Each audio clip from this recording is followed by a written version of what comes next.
Mastering English Idioms. Beat the meat. Hello, language enthusiasts. Today we're diving into the colorful world of English idioms. Specifically, we're going to explore what it means to beat the meat. Stick around to uncover the nuances of this phrase and how to use it appropriately in different contexts.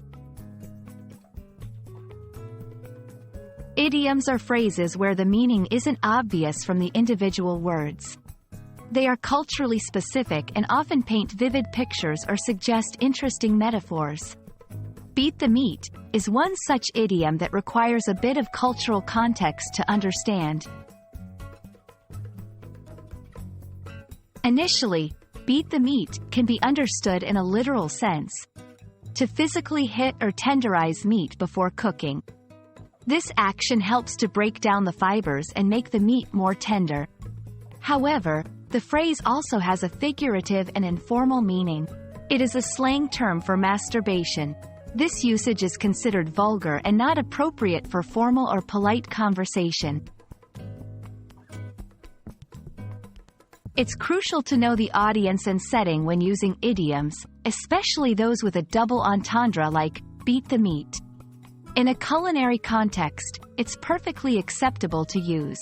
In most other settings, particularly in everyday conversation, it's best to avoid it due to its potential to offend or cause embarrassment.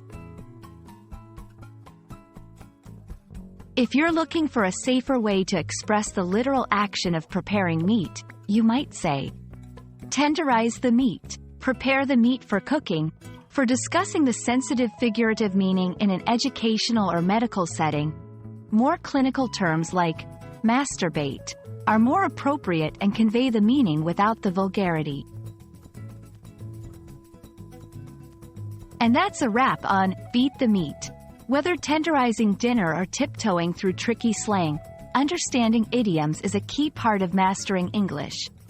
We hope this video has been informative and adds flavor to your language learning journey. Happy learning, and see you in the next video.